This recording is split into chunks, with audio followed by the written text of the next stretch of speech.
और हमारे मुंबई के अध्यक्ष और यहाँ के आप सबके प्रत्याशी जो पिछली बार भी यहाँ से आपके प्रतिनिधि थे, उनके पक्ष में अधिकतर लोगों को मतदान के लिए प्रेरित करना है। देखिए, मुंबई में उत्तराखंड में रहकर हम लोग अगर लाल कुआं से ट्रेन चला रहे हैं, या भी हमारे उद्घोषक महोदय कह रहे थे कोटद्वार से ट्रेन चलानी है, या देहरादून से, हरिद्वार से, या हल्द्वानी से, या रामनगर से, तो एक बात समझ में आती है, अगर मुंबई में रहकर मुंबई का प्रतिनिधि आपको लाल कुआं भेजने के लिए, आपको हल्द्वानी भेजने के लिए, आपको देहरादून भेजने के लिए, आपको कोटद्वार भेजने के लिए अगर चिंतित है, वो मन से सोच रहा है, तो निश्चित रूप से वो आपकी चिंता करते हैं, इसलिए वो सोचते हैं। और आशीष जी ने काफी ध्यान किया है, मैं पिछली बार आया भी था, उनसे मिला भी था, फोन पर भी मेरी अक्सर उनसे बात होती है, और लगता है कि जैसे सब उत्तराखंड वासियों के लिए वो अपने घर के समान हैं। आप सब लोगों के लिए यहाँ पर काम करते हैं, और उन्हीं के प्रयासों से ये ट्रेन चली है। मैं आप सबकी तरफ से उनका धन्यवाद करता हूँ।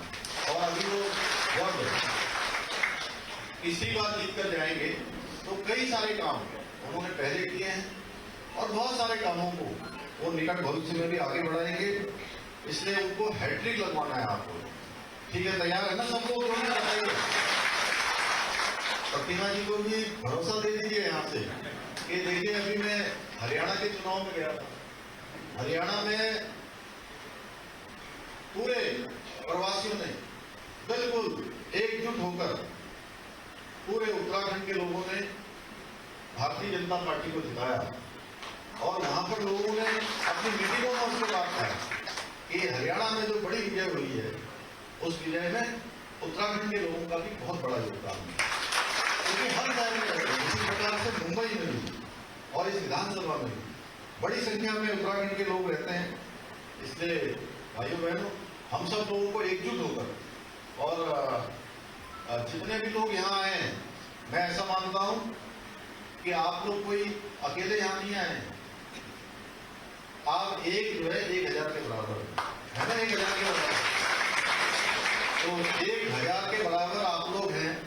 आप लोगों को जो है आज से, क्योंकि कुल 9 दिन बीच में रह गए हैं, 10वें दिन चुनाव हो जाएगा, तो 9 दिनों में आप लोगों को भारतीय जनता पार्टी के पक्ष में, हमारे प्रधानमंत्री मोदी जी के पक्ष में, हमारे यहाँ के प्रत्याशी भाई आशीष शेलार जी के पक्ष में लोगों को एकजुट करना है, प्रेरित करना है मतदान करने के लिए।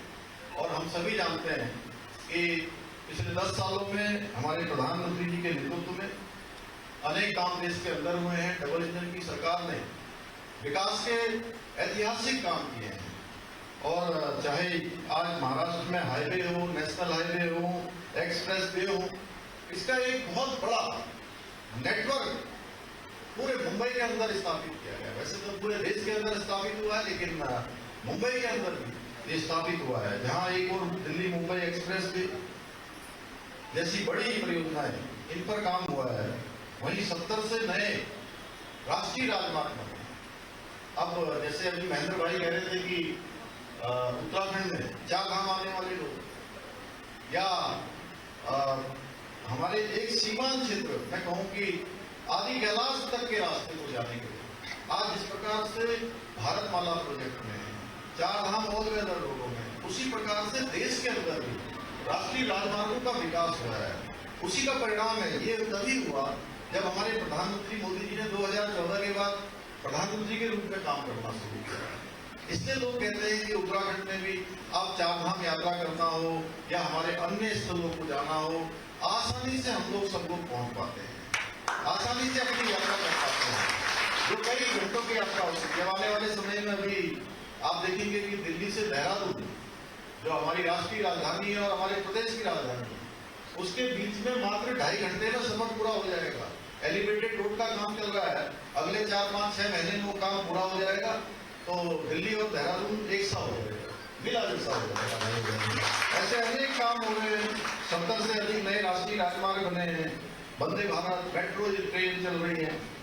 आज उज्ज्वला योजना का लाभ हर एक व्यक्ति को मिल रहा है। यहाँ भी पूरे महाराष्ट्र के अंदर 50 लाख से ज्यादा लोगों को इसका लाभ मिला है। जल जीवन मिशन हो या जरूरतमंद लोगों को हर महीने जो